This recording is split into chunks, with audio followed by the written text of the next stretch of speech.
Vamos, El Cuatro Deportivo La Coruña, El Clasico Real Madrid Barcelona. Yang artinya, halo cuy, gimana skapsnya nih? Sehat? Sudah makan gorengan hari ini? Welcome back again with me, Emat, di sini. Yang tiada duanya, yang pura-pura aneh. Ya. Kali ini, gue bakal ngebahas film yang gue yakin kalian semua sudah tahu film ini cuy, yaitu film Ip Man. Tanpa banyak cincong, mending langsung aja kita lanjut aja ke videonya cuy. Tapi sebelumnya, gue ingetin lagi nih ke lu, jangan lupa klik tombol subscribe dan jangan lupa juga nyalahin loncengnya cuy, supaya lu kagak ketinggalan video-video terbaru dari channel ini. Oke cuy, langsung aja enakin posisi rebahan dan skuy deh. Wah, nakirun. Wasadun. Hamba apa? Wah, nak. Kinimu.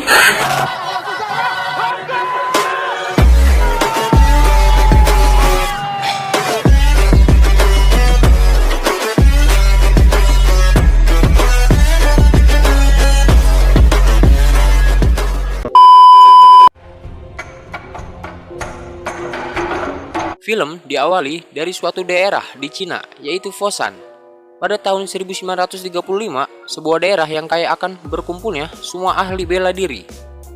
Di sini diperlihatkan seorang guru sedang mengalahkan murid-muridnya yang sedang berlatih bela diri. Scene berganti ke rumah Ip Man. Di sini ajudannya memberitahu bahwa ada yang akan mengajak Ip Man untuk bertemu. Di sini kita bisa tahu bahwa Ip Man adalah orang yang terhormat di Foshan. Ip Man pun menemuinya, dan orang ini bernama Liu. Dan dia baru saja membuka perguruan kungfu di Foshan. Dia ingin berlatih dengan Ip Man, karena dia mendengar dari orang-orang bahwa Ip Man adalah seorang ahli Wing Chun. Ip Man pun menolaknya secara halus, namun Liu memaksanya. Lalu Liu berkata bahwa kita berlatih pribadi saja. Jadi apabila ada yang kalah, tidak ada orang yang tahu. Guru Yip pun mengiyakannya. Tetapi ia melanjuti makannya dulu bersama family friendly-nya cuy, dan mengajak Liu untuk makan juga. Tetapi istrinya Ip Man nampak sinis melihat Liu yang makannya sangat lahap itu cuy. Seusai makan, Ip Man sebat sans dulu ya kan. Sementara Liu lanjut makan cemilannya cuy. Bener-bener tirek banget si Liu ini. Makan mulu kerjaannya. Bener. Mengapa sinis istrinya si Ip Man ini? Amazing. Di waktu yang sama, ada seorang remaja yang hendak mengambil layangan nyangkut di rumahnya Ip Man. Ip Man dan Liu pun akhirnya bertarung. Dan saat Liu terpental, remaja itu melihatnya dari jendela. Dan Ip Man pun melangsungkan pertandingan itu dan mengeluarkan jurus pukulan 1000 bayangannya sampai Liu terjatuh dan mengaku kalah. Dia pulang dan meminta guru Ip merahasiakan hal ini. Dan tentu saja Ip Man menurutinya. Scene berganti ke sebuah restoran yang dimana remaja pengambil layangan tadi menceritakan kekalahan Liu dari guru Yip dengan teman tongkrongannya. Tak lama kemudian, guru Yip datang ke restoran itu untuk menemui teman bisnisnya. Di tempat lain, Liu mendapat kabar bahwa dirinya dikalahkan oleh guru Yip. Liu pun langsung bergegas ke restoran dan mencari Yuan. Liu memarahi Yuan di depan umum, dan Lin pun memisahkannya. Dan Lin ini adalah kakaknya Yuan, sang pemilik restoran. Karena gak mau disalahin, Yuan pun bergegas ke atas untuk mengkonfirmasi langsung kepada guru Yip. Liu meminta guru Yip menjaga reputasinya. Lin langsung menyeret Yuan dan melarangnya mempermalukan orang di depan umum. Yuan pun masih ngegas. Memangnya kenapa gak boleh? Seketika itu juga, Lin melorotkan celananya Yuan dan semua orang pun menertawakannya. Lalu tiba-tiba polisi Li Zhao datang dan dia meminta agar para berandal kungfu ini kagak bikin ribut. Dan dia juga bilang bahwa kungfu itu kuno. Sekarang zamannya pistol cuy, geblek. Gaya banget nih orang. Sambil menodongkannya ke kepala guru Yip. Dan saat itu juga guru Yip langsung menghancurkan pistolnya dan Li Zhao pun hanya terdiam dan membisu cuy. Ip Man mengakui bahwa kungfu memang berisik, tapi bukan berarti mereka tak beradab. Ip Man pun langsung menraktir polisi itu dan kerumunan pun bubar. Di rumah guru Yip memberikan modal kepada Yuan untuk membuka pabrik kapas. Dan Ip Man mengantarkan Yuan keluar. Tiba-tiba saja Lin datang dan menunjukkan jurus-jurus baru. Sedangkan istrinya menemani anaknya yang sedang menggambar. Saat guru Yip sedang asik praktek, anaknya datang dan menunjukkan hasil gambarnya itu. Namun, guru Yip mengacaukannya dan sang istri menatapnya dengan sinis.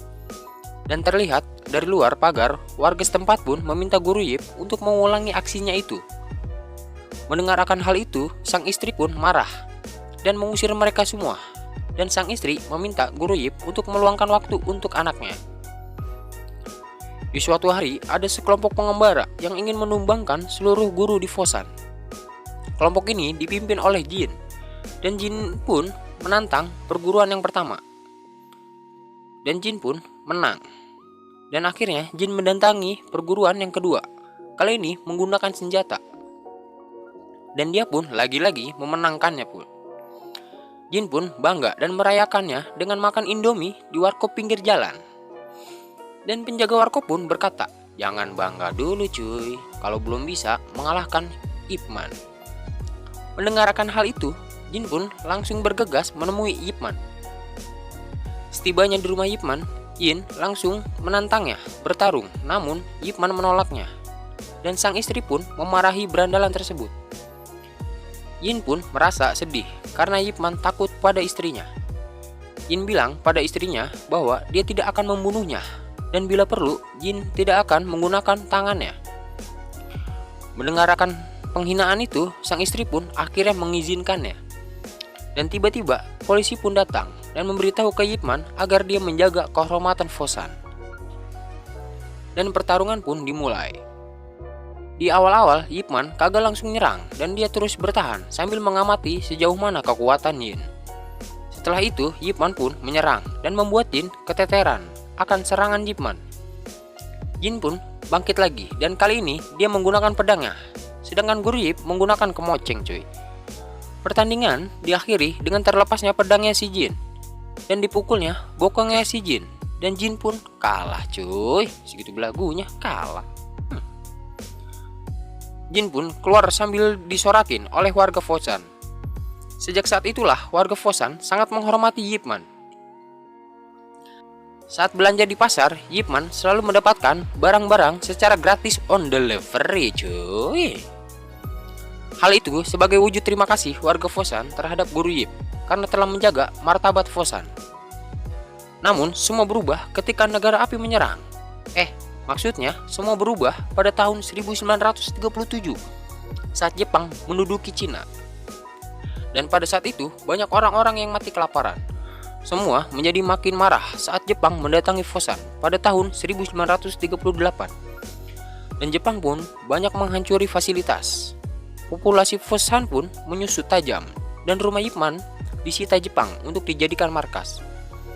Di sini, Ip Man pun hidup sengsara, sebagaimana warga Fosan pada umumnya. Tetapi demikian, sang istri tetap setia menemaninya. Akan hal itu, Ip Man bergegas ke toko beras untuk menukar barang berharga miliknya dengan beras. Seusai menukar beras, Ip Man bertemu dengan Yuan. Dan diajaklah Ip Man ke pabrik kapasnya, karena Jepang masih mengizinkannya beroperasi. Dan Puan menawarkan jabatan kepada Ip Man, mengingat bahwa guru Yip yang meminjamkan modal pertama untuk ke pabrik kapasnya ini cuy. Tetapi Ip Man menolaknya karena tidak mau berbalas budi. And next day, Ip Man sedang membuatkan bubur untuk istrinya yang sedang sakit. Karena kesusahan, akhirnya Ip Man bekerja sebagai buruh batu bara. Di sana, Ip Man bertemu dengan Lin, si pemilik restoran. Saat sedang ngaso, Lin melihat guru Ip menyimpan jatah makan siangnya. Melihat hal itu, Lin meminta guru Yip untuk menghabiskan jatahnya juga cuy. Dan di situ mereka saling bercerita bahwa Yuan, adiknya Lin, tidak pernah pulang semenjak Yuan melorot celananya.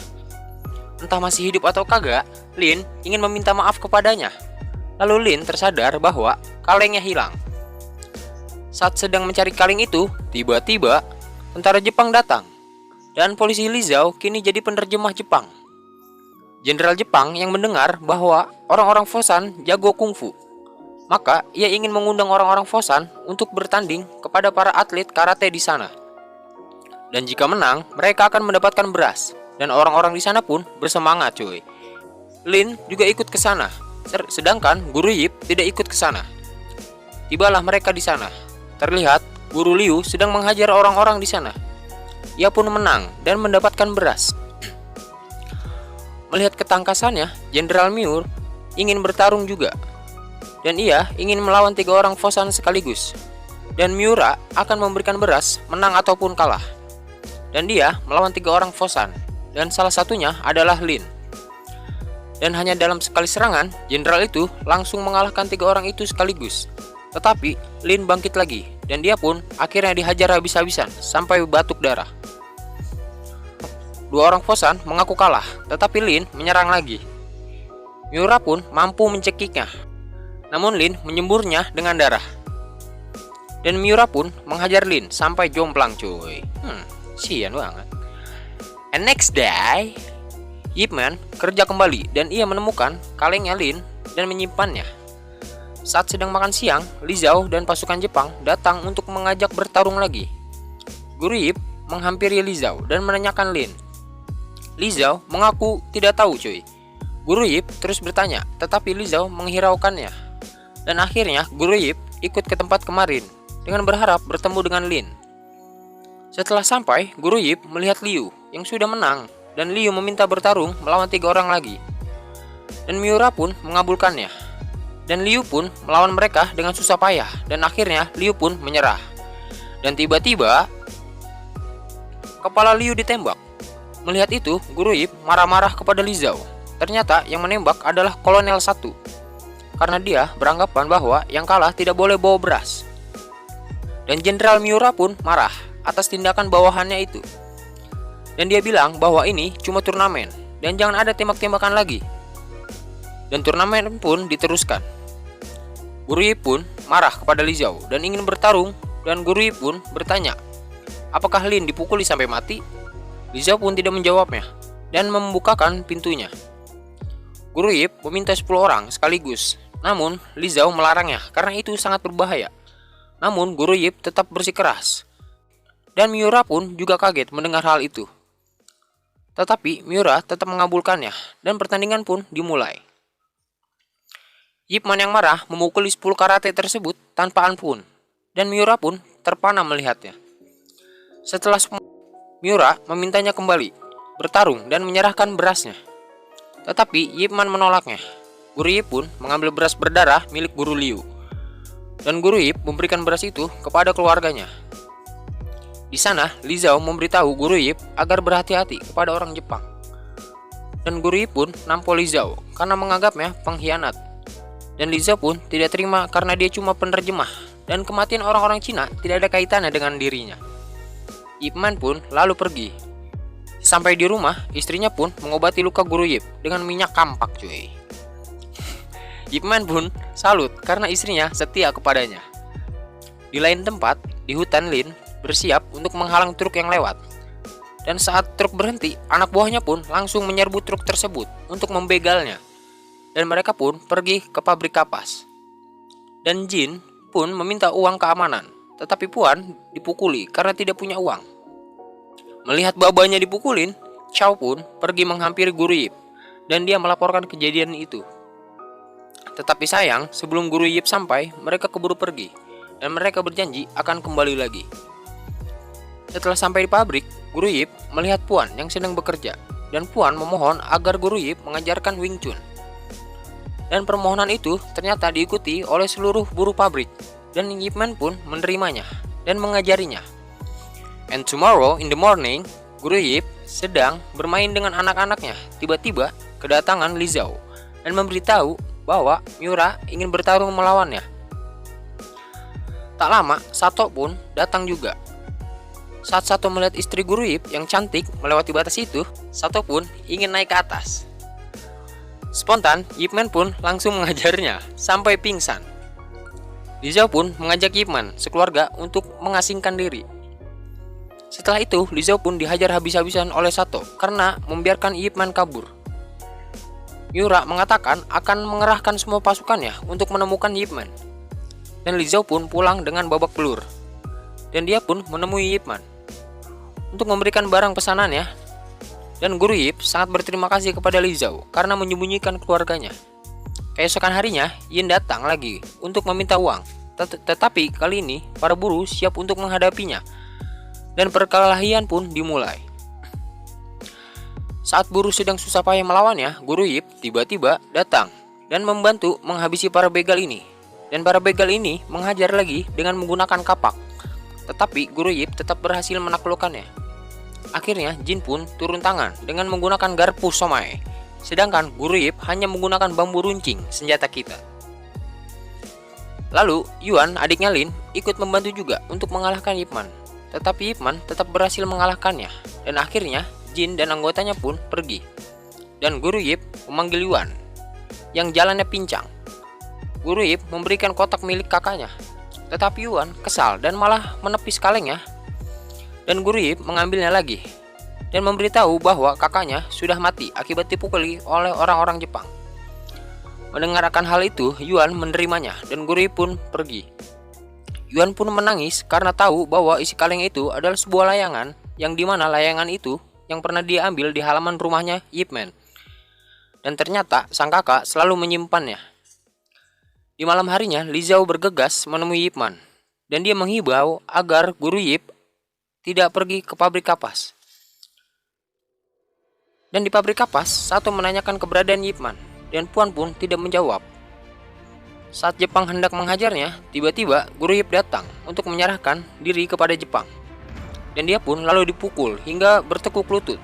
Dan Sato pun ingin menembaknya, namun Miura mencegahnya karena ia meminta Guru Yip mengajarkan kungfu kepada tentara Jepang. Dan Guru Yip pun menolaknya dan malah mengajaknya bertarung. Dan Ip Man pun ditahan dan memberitahu Puan agar membawa anak dan istrinya untuk pergi dari Fosan. Jenderal Miura pun datang kepada Ip Man dan memberikan makanan. Dan Miura ingin pertandingannya ditonton oleh banyak orang agar semua orang tahu bahwa kungfu Jepang lebih baik daripada kungfu Cina. Esoknya, istrinya menangis karena tidak pernah mendukung kegiatannya Ip Man untuk bertarung. Dan akhirnya pertandingan pun dimulai antara Guru Yip melawan Miura. Di sini pertandingan berjalan sangat sengit. Dan ternyata istrinya dan Puan kembali ke Fosan untuk melihat Ip Man bertarung. Saat Miura babak belur dan kalah, warga Fosan pun berteriak kegirangan. Dan setelah itu, tiba-tiba Ip Man ditembak oleh Sato hingga terjatuh. Saat itu juga warga Fosan langsung bersikeras melawan tentara Jepang. Dan Li Zhao berusaha merebut pistol Sato dan Li Zhao berhasil menembak leher Sato. Sang istri tercinta dan para warga Fosan pun menghubungi Ip Man. Dan film ini pun tamat. Thank you guys. Assalamualaikum.